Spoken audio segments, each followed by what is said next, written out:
A filha vitalícia que recebe pensão militar, será que ela pode perder essa pensão militar? Seja muito bem-vinda aqui ao canal CH Advocacia Militar. Se é a sua primeira vez, muito prazer. Eu sou a doutora Andressa Ronjoia, mas aqui nesse escritório não tem apenas eu, é uma equipe muito grande, assim como eu tenho uma sócia, a Ellen Campos, e também a Paula Ronjoia. Ambas me ajudaram a fundar esse escritório em mais ou menos 2011. Pois bem, eu recebi aí um comentário, uma pergunta, na verdade, que tem sido de muitas pensionistas, no sentido de que, doutora, eu recebo pensão militar, eu sou filha vitalícia, eu corro o risco de perder essa pensão militar? E aí isso tem me causado assim uma certa preocupação com as suas dúvidas, né, com esse dilema da pensionista. A gente teve recentemente várias informações aí da mídia, até saíram várias imagens do atual presidente junto com representantes do Senado recebendo alguma coisa. Então é sobre isso que eu quero conversar com você nesse vídeo e tentar te esclarecer o máximo possível sobre essa questão, se a filha vitalícia que recebe pensão militar, será que ela pode perdê-la, né? Eu já quero deixar também os nossos contatos, se você quiser anotar. O nosso e-mail é contato@chadvocaciamilitar.adv.br.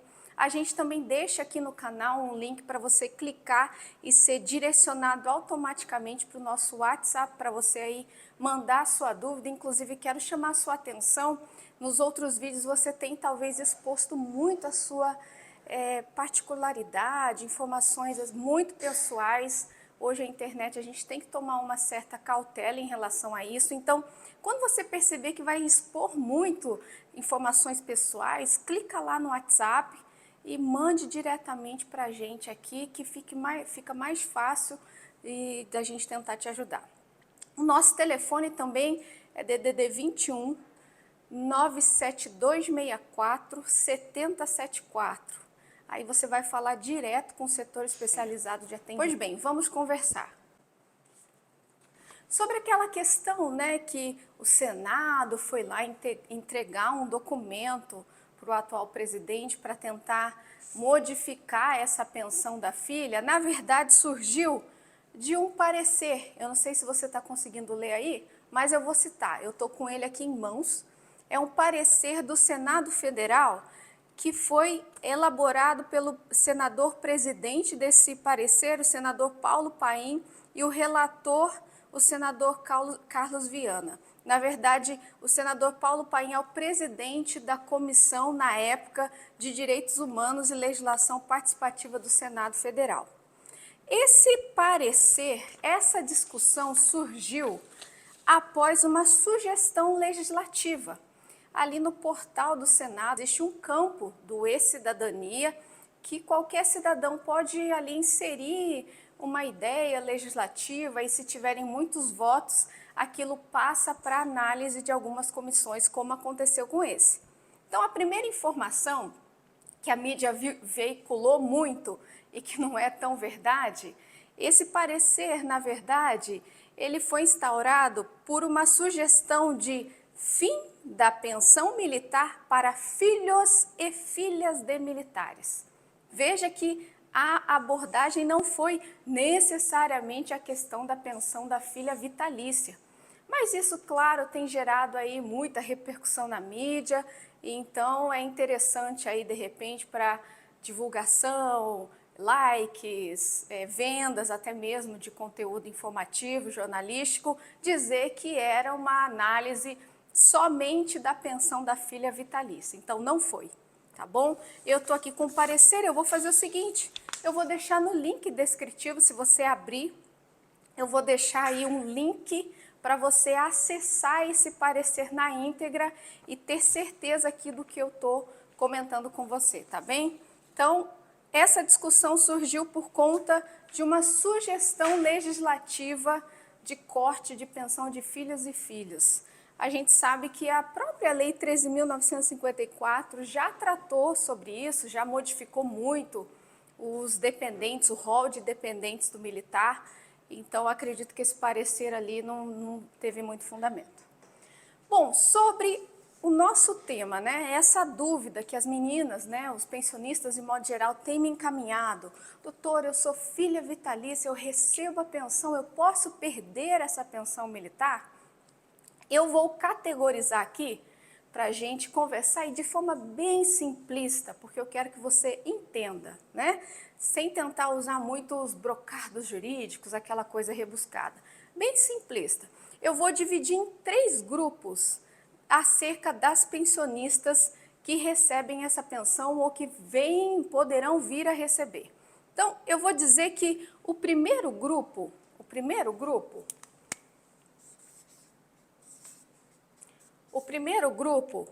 é daquelas pensionistas que já recebem. Então, eu vou colocar aqui, ó, FV, de filha vitalícia.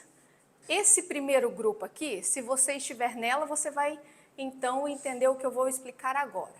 Primeiro grupo, filha vitalícia, que já recebe. Então, você já recebe pensão militar, você está aqui nesse primeiro grupo. O segundo grupo é da filha vitalícia em que o pai já faleceu, certo? O pai já faleceu, mas quem recebe é a mãe. Quem recebe é a mãe. Tem muitas filhas vitalícias que estão nessa condição, nesse segundo grupo, de que quem recebe é a mãe. E aí a gente tem um terceiro grupo para conversar sobre essa questão de que se a lei modificar, o que acontece comigo, coisa e tal, né? O terceiro grupo é da filha vitalícia, e aqui eu vou colocar em vermelho, que tem uma expectativa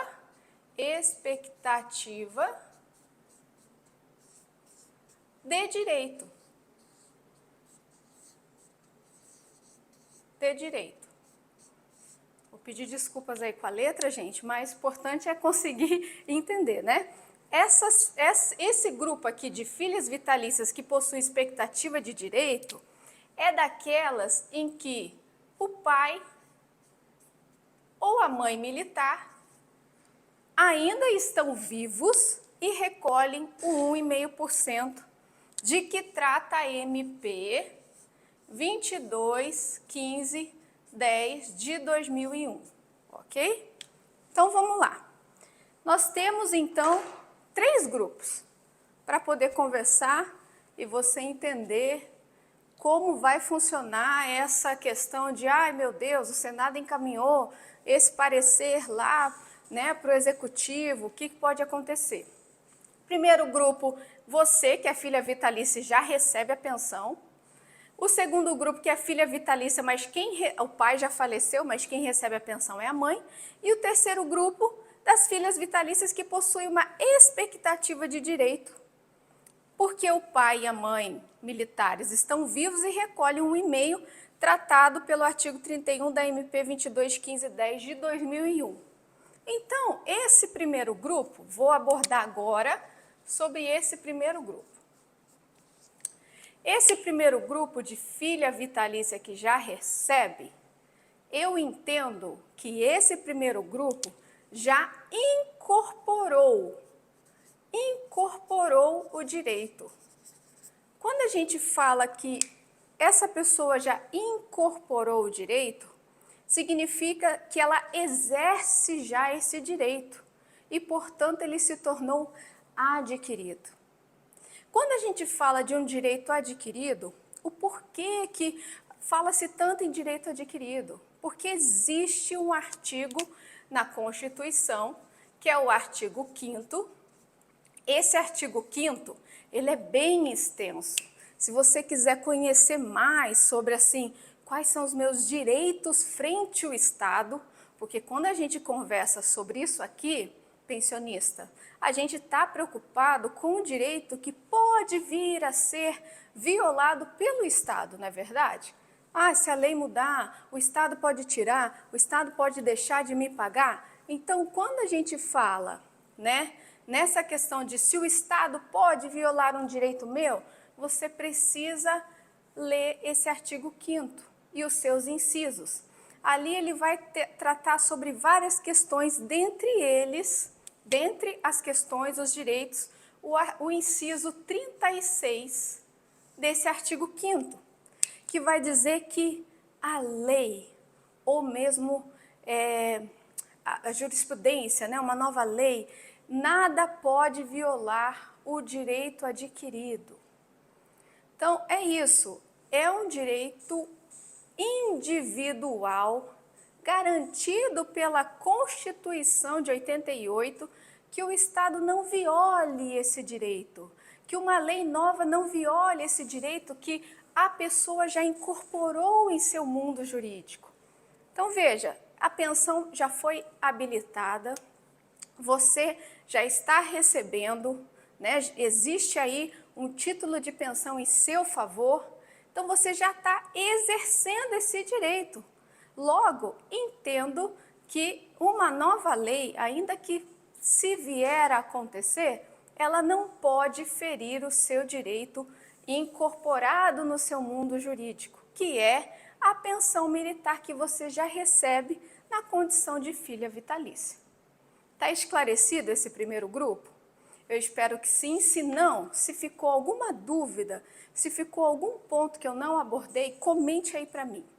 Quero saber mais sobre essa situação. E lembrando, se você for expor algo muito particular, clique lá no WhatsApp e encaminhe para nós aqui diretamente. Vamos então tratar sobre o segundo grupo. O segundo grupo, lembrando, é de filhas vitalícias que o pai já faleceu. Vou até colocar aqui, ó. Pai já faleceu. O pai ou a mãe, né, gente? Pai no sentido geral, pai ou a mãe. O pai já faleceu, mas quem recebe a pensão é a mãe. O pai já faleceu, quem recebe a pensão é a mãe. E aí, a gente tem que lembrar, e eu vou só abrir aqui um pouquinho, né, a conversa, que a questão de que o pai já faleceu, tem um asterisco aqui, né, gente? Esse pai, ele faleceu antes de 2001. Vamos lá, vou abrir aqui. Isso é importante. Já a gente volta aqui para esse cartaz. Então, se o pai faleceu antes, não vou dizer nem de 2001, né? Vou trabalhar como 2001. 29 de dezembro de 2000 é desde 2001. Então, se o pai faleceu antes de 2001, o direito da filha vitalícia está garantido, porque ele morreu na vigência da redação da Lei 3765, sem as alterações dessa MP 22.15.10 de 2001.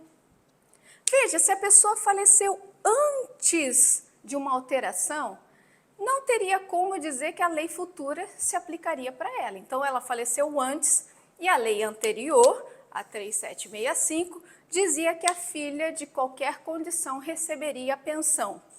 Tá? Então, se ele faleceu antes, não tem que falar em opção no 1,5.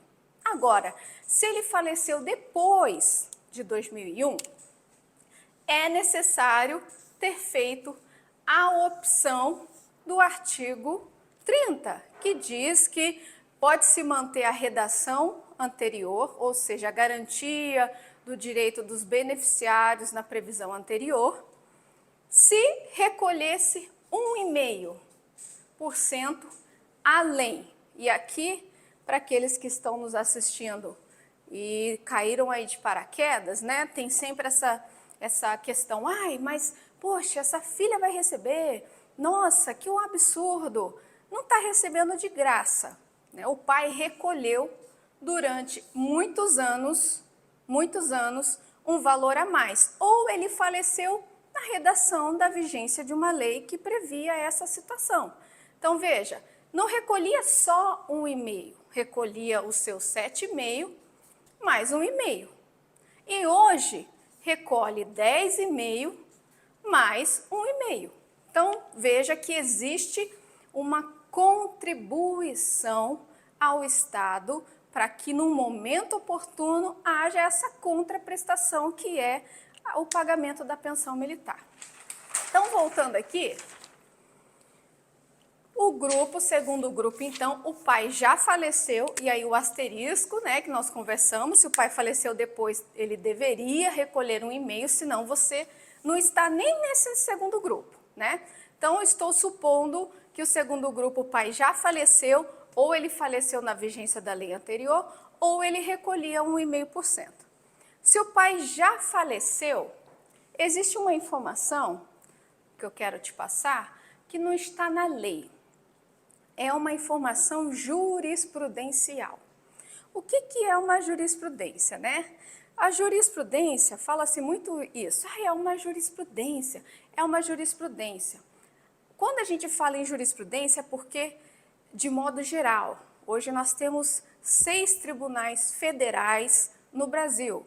Primeiro, segundo, terceiro, quarto, quinto, sexto, a gente tem primeira região pegando o Distrito Federal, norte, um pedacinho do Nordeste, segunda região, que é Rio de Janeiro, Espírito Santo, terceira região, Estado de São Paulo, quarta região, o sul do Brasil, quinta região, o Nordeste, mais para o lado direito, e a sexta região, o Estado de Minas Gerais. Então, veja, se a gente está falando que é uma jurisprudência, significa que a maioria, se não todos, desses tribunais têm decidido exatamente no mesmo sentido. Do contrário, a gente vai ter um precedente. Um precedente, aquilo que precede a informação, é no sentido de, olha, aquele tema, ele já foi analisado, ele já foi julgado.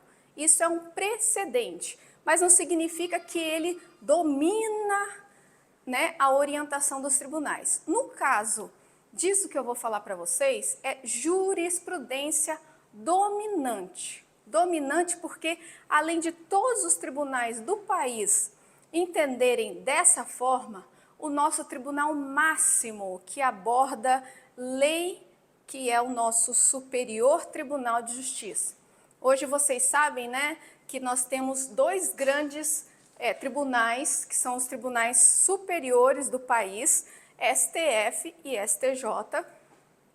O STF vai julgar questões constitucionais, então ele é soberano nessa questão constitucional, e nós temos também o Superior Tribunal de Justiça, que ele é soberano em questão legal. No caso do segundo grupo, essa jurisprudência diz que a lei aplicável ao caso da pensão militar é aquela vigente na data do óbito do militar. Então, é indiferente você estar no segundo grupo, tá? E vir uma nova lei. Vindo uma nova lei, a lei que vai se aplicar é a lei vigente na data do óbito. Então, seu pai já faleceu e sua mãe que recebe, logo você em breve terá a reversão dessa pensão a seu favor. Se o seu pai recolheu 1,5 e ele faleceu nessa condição, ou ele faleceu antes da redação, né, da MP 22.15.10, logo é aquela lei que vai se aplicar para sua habilitação. Ah, é jurisprudência, isso pode se mudar? Infelizmente, jurisprudência muda, porque mudam os julgadores, né? A gente tem aí um limite de tempo que esse julgador pode ficar exercendo a função. A gente está falando em aposentadoria, ele se aposentou, isso vai mudar. A partir do momento que se muda, mudam as pessoas que estão julgando e, consequentemente, a mentalidade, a interpretação de lei e coisa e tal.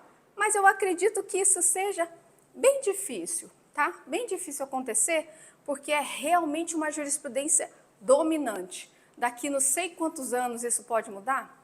Talvez. Hoje, a jurisprudência dominante, todo mundo entende assim, que a lei aplicável no caso da pensão é da data do óbito. Então, você que está nesse segundo grupo, também entendo que está salva de eventual modificação, né, do Executivo por conta dessa questão aí do Senado, ok? Então, o primeiro grupo também salvo. Segundo grupo, também não vejo como ser atingido por eventual modificação dessa discussão do parecer. Ficou alguma dúvida? Eu deixei de abordar alguma questão? Tentei ser mais profunda possível nesse esclarecimento, mas se você não entendeu ou se eu fui um pouco evasiva, não deixe de comentar aí para mim, tá? Por favor, é importante para eu conseguir até nivelar, talvez, tá falando alguma coisa muito difícil, tá falando termos difíceis, não estou conseguindo entender. Às vezes eu falei um termo jurídico que você não compreende, eu também faço questão de esclarecer, então deixa aí no comentário para eu saber e poder melhorar para te ajudar, tá bem? E aí a gente vem para o último grupo, que é o terceiro grupo daquelas que estão na expectativa de direito de receber essa pensão militar na condição de filha vitalícia, porque o pai está vivo, vou colocar aqui, o pai está vivo e recolhe um e-mail.